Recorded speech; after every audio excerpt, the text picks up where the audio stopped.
الحمد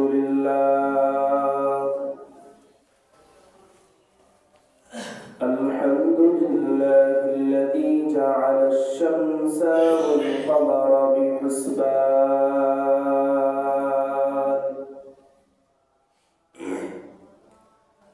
والنجم والشجر يسجدان وفضل زمانا على زمان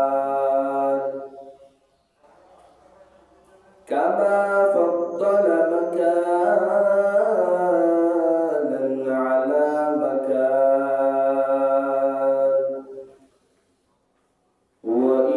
وإنسانا على إنسان ونشهد أن لا إله إلا الله وحده لا شريك له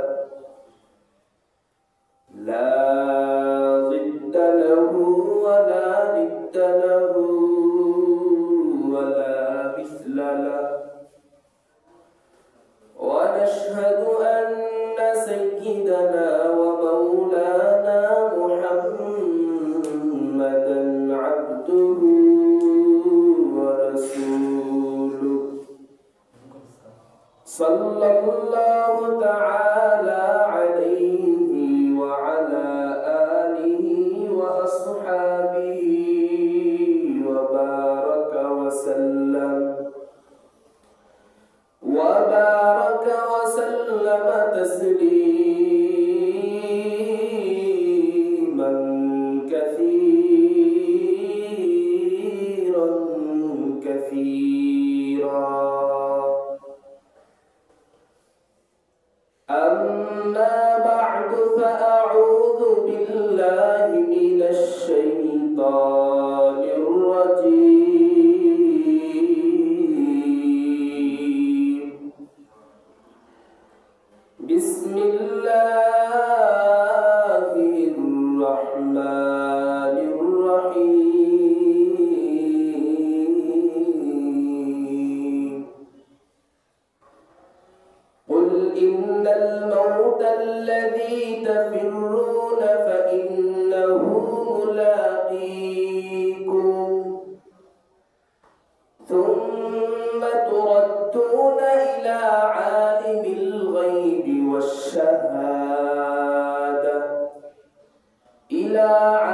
الغيب والشهادة فينبئكم بما كنتم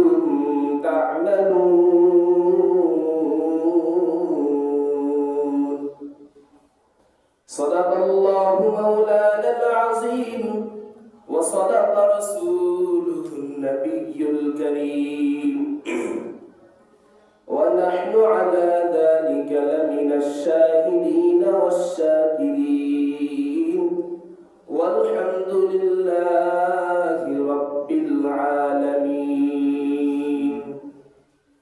وقال الله تعالى إن الله وملائكته يصلون على النبي يا أيها الذين آمنوا صلوا عليه وسلموا تسليما اللهم صل على سيدنا مولانا محمد وعلى آل سيدنا اللهم صل على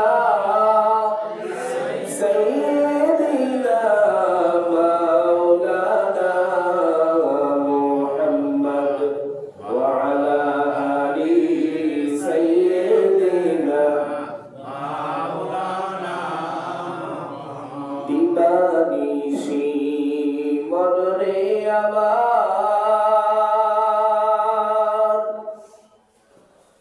أرديونا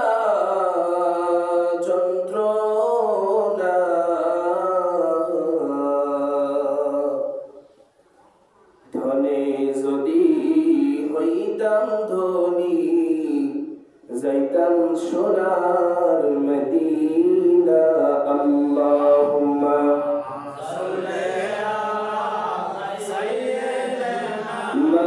مولانا محمد وعلى آله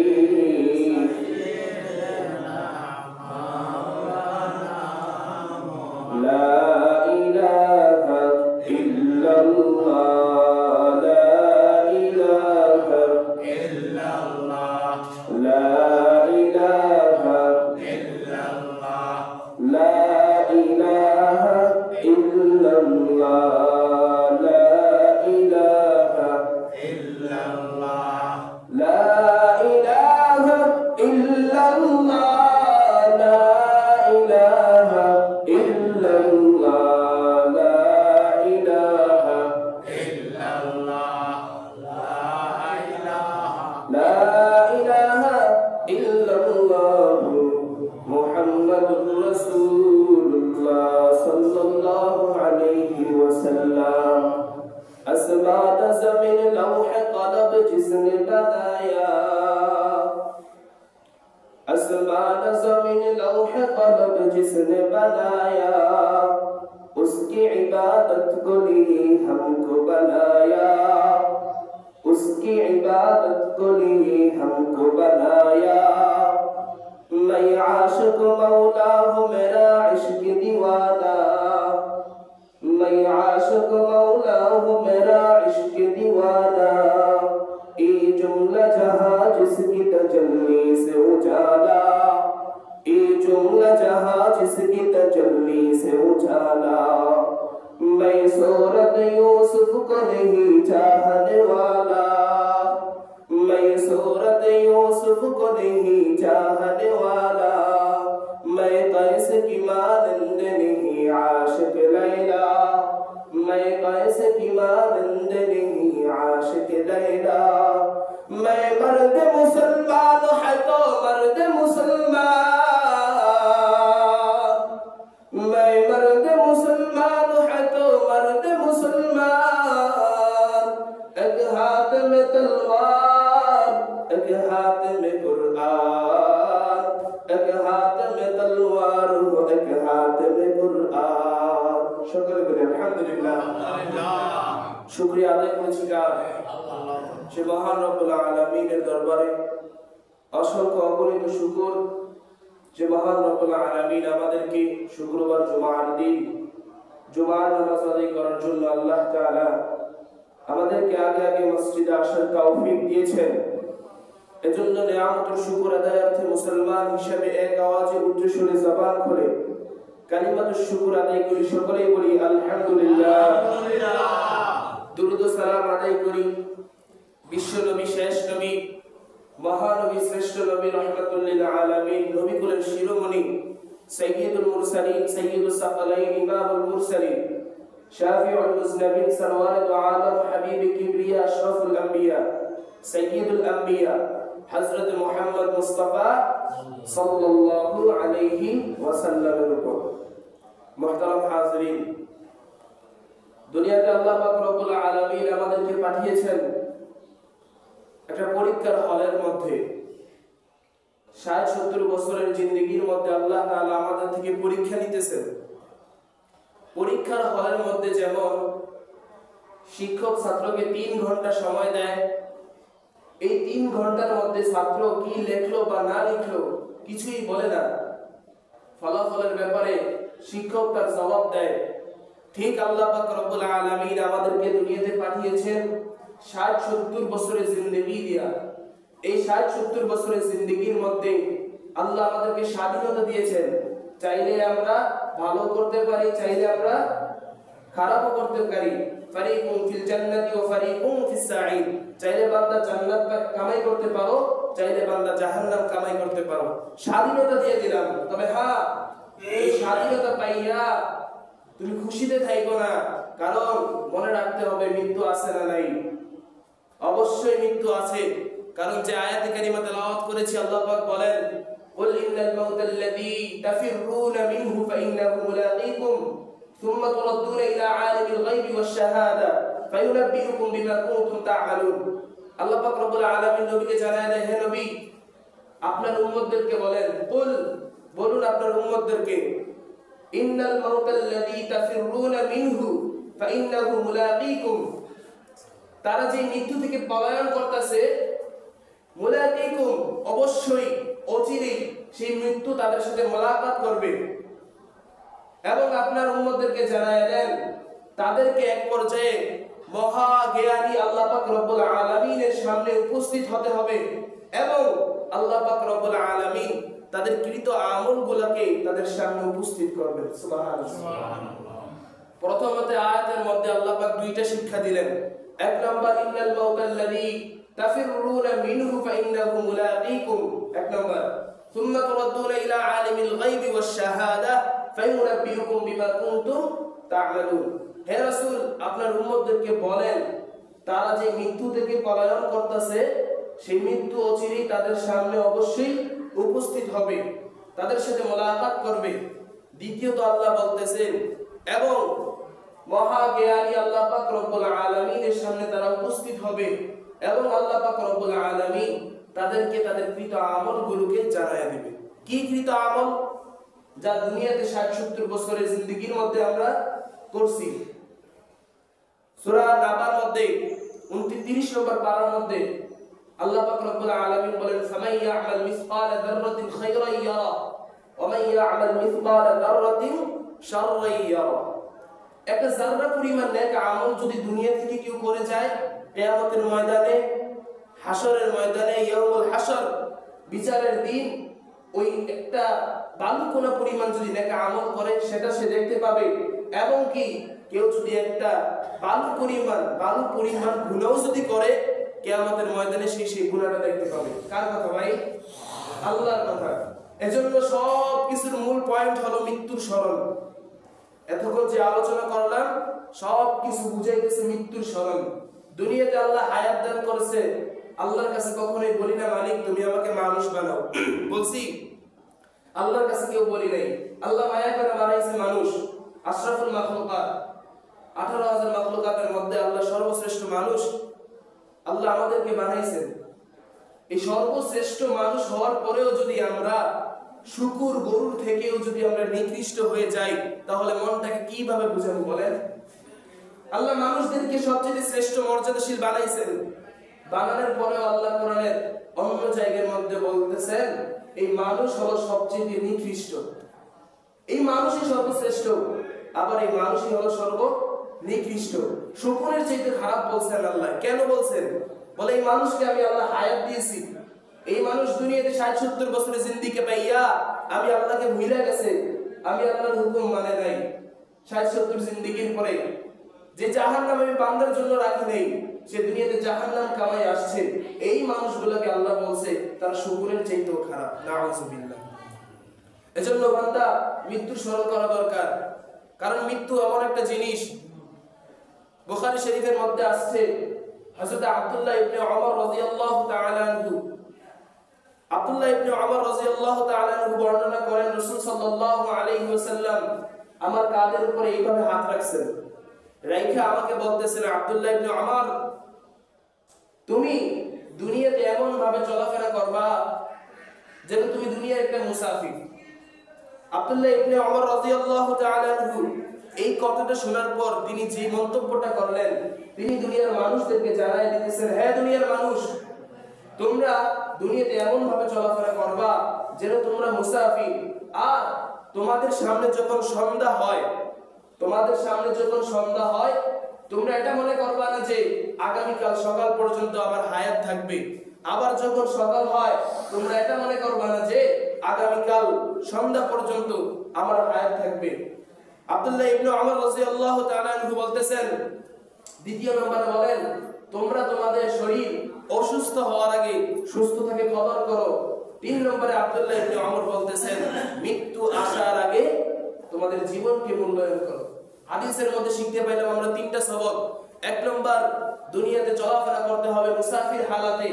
2 নম্বর, অসুস্থতা আসার আগে সুস্থতার কদর করতে হবে। 3 নম্বর, মৃত্যু আসার আগে জীবনকে কদর করতে হবে। এই 3টা সবক যদি কেউ আদায় করতে পারে, মরার সাথে সাথে তার জান্নাত। তিনটা সবক। দুনিয়াতে যদি কেউ মুসাফির হালাতে চলে, মুসাফিরের অভ্যাস কেমন? যে সফর করতেছে কোথাও রাত্র হয়েছে, একটা জায়গায় সে বিশ্রাম করছে, তাবু টেনে বিশ্রাম করতেছে, তার মনে কোনো কষ্ট নাই, সে সফর করতেছে। এটা হলো মুসাফিরের হালাত। আর অসুস্থ বান্দা যখন অসুস্থ হয়ে যায়, তখন আল্লাহকে ডেকে বলে, আল্লাহ আপনি তো অসুস্থ দিছেন, আপনি সুস্থ করে দেন। কারণ মানুষ দেখবেন যখন সুখে শান্তিতে থাকে তখন আল্লাহরে চিনে না, যখন অভাবে পড়ে তখন আল্লাহরে চিনে। ঠিক নেই?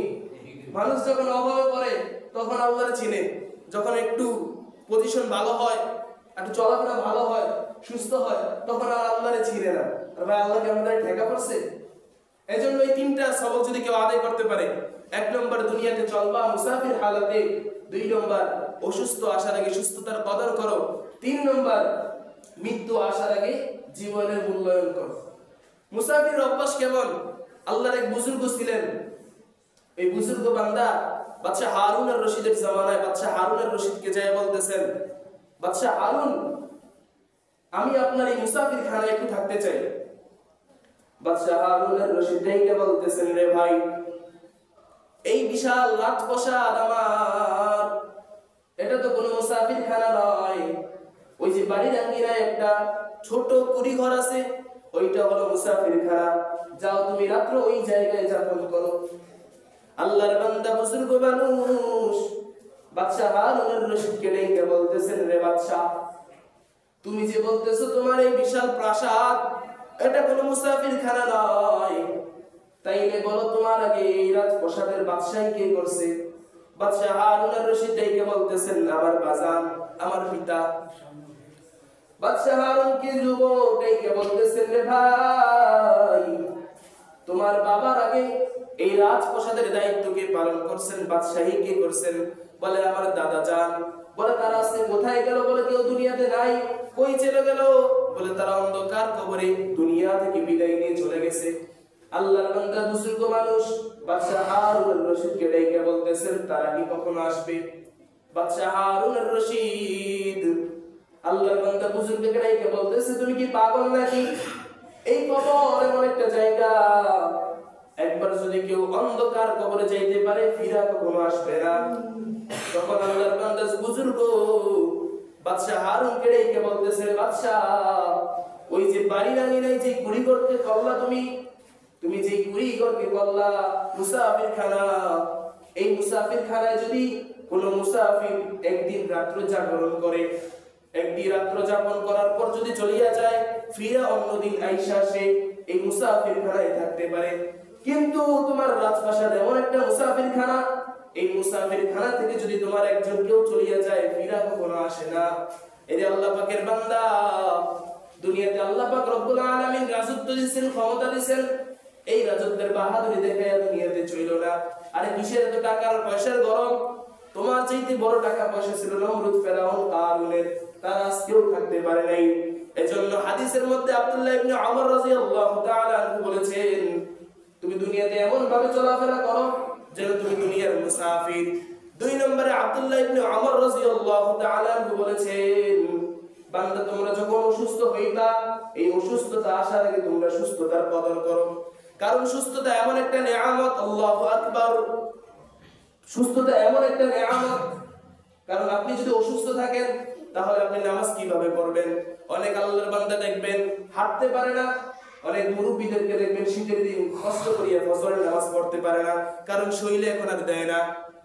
অনেক মানুষ দেখবেন যুগ যুগ ধরে বিছানায় শায়িত আছে। এজন্য আল্লাহ রাসূল সাল্লাল্লাহু আলাইহি ওয়াসাল্লাম আব্দুল্লাহ ইবনে ওমর রাদিয়াল্লাহু তাআলা আনহুকে জানায় দিয়েছেন, তুমি অসুস্থ আসার আগে সুস্থতার কদর করো। যখন বান্দা অসুস্থ হয়ে যায় সেটাও আল্লাহর একটা নিয়ামত, বান্দা যখন সুস্থ হয়ে যায় সেটাও আল্লাহর একটা নিয়ামত। বলে কেমন নিয়ামত? হাদিস শরীফের মধ্যে আসছে, বান্দা যখন অসুস্থ হয় তখন আল্লাহ পাক রব্বুল আলামিন এই অসুস্থতা দিয়ে বান্দার গুনাহকে maaf করে দেয়। সুবহানাল্লাহ। এমন কি হাদিস শরীফের মধ্যে আসছে, আমরা যখন হাঁচি দেই, হাঁচি দেওয়ার পরে কি বলি? আলহামদুলিল্লাহ। কেন আলহামদুলিল্লাহ বলি? বৈজ্ঞানিকরা পরীক্ষা করে দেখছে, যখন বান্দা হাঁচি দেয়, এই হাঁচি দেওয়ার পরে শরীর থেকে বিভিন্ন রোগ এই নাকের মধ্যে দিয়ে বাহির হয়ে যায়। এজন্য আলহামদুলিল্লাহ বলা হয়। কারণ আল্লাহর প্রশংসা করতেছি, আল্লাহ আপনি আমার হাসির মাধ্যমে আমার শরীর থেকে বিভিন্ন রোগকে আপনি বাহির করে দিয়েছেন, এই জন্য বলি আলহামদুলিল্লাহ। আরেকটা কারণের জন্য আলহামদুলিল্লাহ বলা হয়, সেটা কি জানেন? এই হাসি দিলে আমাদের কষ্ট হয় না? অনেক মানুষ দেখবেন হাসি দিতে গেলে দম বন্ধ হয়ে যায়, এই কষ্টটা দিয়েও আল্লাহ সগীরা গুনাহ মাফ করে। সুবহানাল্লাহ। এমন কি রাস্তা দিয়ে যখন মানুষ যায়, অনেক সময় পায়ে কণা আছে না, কাঁটা ঢুকেনি, এই কাঁটা দিয়ে যদি ঢুকার পরে যদি উফ করে, এই উফ কষ্টটার কারণেও আল্লাহ বান্দার সগীরা গুনাহকে মাফ করে। সুবহানাল্লাহ। কেমন দয়াময় আল্লাহ, আল্লাহু আকবার। এজন্য আব্দুল্লাহ ইবনে ওমর রাদিয়াল্লাহু তাআলা আনহু মানুষদেরকে বলে দিয়েছেন, হে মানুষ, তোমরা অসুস্থ হওয়ার আগে সুস্থতার কদর করো। সব সময় আল্লাহর কাছে বলবো, আল্লাহ আপনি আমাকে সুস্থতার নেয়ামত দান করেন, কারণ আপনি যদি আমাকে সুস্থতার নেয়ামত না দান করেন, আমি আপনার ইবাদত করতে পারবো না। কিভাবে ইবাদত করব? ইবাদতে মজা আসবে না, ভালো করে সিজদা দিতে পারবো না অসুস্থতার কারণে। 3 নম্বরে আব্দুল্লাহ ইবনে ওমর রাদিয়াল্লাহু তাআলা আনহু বলেন, বান্দা মরণ আসার আগে তোমার জীবনটাকে কদর করো, মৃত্যু আসার আগে জীবনের হায়াতকে কদর করো। এই জীবন এত একটা মূল্যবান জীবন। রাসূল সাল্লাল্লাহু আলাইহি ওয়াসাল্লাম হাদিস শরীফের মধ্যে বলেন, আদ-দুনিয়া মাজরাতুল আখিরাহ, এই 60-70 বছরের জিন্দেগি হলো আখিরাতের ফসল কামাই করার জিন্দেগি। এই আখিরাতের ফসল কামাই করার জিন্দেগি 60-70 বছরের জিন্দেগি। চাইলে তুমি এই জিন্দেগির মধ্যে গুনাহের কাজ করতে পারো, চাইলে তুমি এই জিন্দেগির মধ্যে নেক আমলও করতে পারো, তোমার ইচ্ছা। তবে বান্দা ফলাফলটা শুনিয়া দাও, যদি তুমি এই 60-70 বছরের জিন্দেগির মধ্যে গুনাহের কাজ করো, তাহলে তোমার ফলাফল কখনোই ভালো হবে না। এজন্য এই জীবনটাকে কদর করেন, মৃত্যু আসার আগে জীবনটাকে কদর করেন। কখন আপনার আমার মৃত্যু হবে কেউ জানে না। আজকে জুমার দিন আমি বয়ান করতেছি, হয়তোবা কিছুক্ষণ পরে মাইকে এলান শুনবেন যে জমিদার বাড়ি মসজিদের ইমাম সাহেব দুনিয়াতে নাই। এজন্য বান্দা জীবনটাকে কদর করেন, হায়াতটাকে মূল্যায়ন করেন, 5 ওয়াক্ত নামাজ রেগুলার পড়া যান, আল্লাহর হুকুমগুলো মানেন। আরে দুনিয়ার শান্তি না আখিরাত আছে। এজন্য এই 60-70 বছরের জিন্দেগির মধ্যে আল্লাহর হুকুমগুলো সুন্দর করে মানেন। 24টা ঘন্টা আল্লাহ আমাদেরকে দিয়েছেন দিনের মধ্যে, এর মধ্যে 5 ওয়াক্ত নামাজ। এই 5 ওয়াক্ত নামাজ পড়তে লাগে হাইস্ট গেলে 1 ঘন্টা। 1 ওয়াক্ত নামাজে যদি 10 মিনিট করে হয় 1 ঘন্টাও লাগে না। আরে ভাই 23 ঘন্টার 24 ঘন্টার মধ্যে 23 ঘন্টা তো ফালাইলাম, 1টা ঘন্টা আল্লাহর রাস্তায় দেন, 5 ওয়াক্ত নামাজ পড়েন। 5টা ওয়াক্ত নামাজ আমরা মুসলমান পড়তে পারি না। আল্লাহ আমাদেরকে হেদায়েত দান করুন, আমিন। যা কিছু বললাম আল্লাহ তাআলা সব কিছুর উপর আমাদেরকে আমল করার তৌফিক দান করুন। ওয়া আখিরু দাওয়ানা আলহামদুলিল্লাহি রাব্বিল আলামিন। যারা পড়ে আসছেন তবলা জমা আদায় করেন।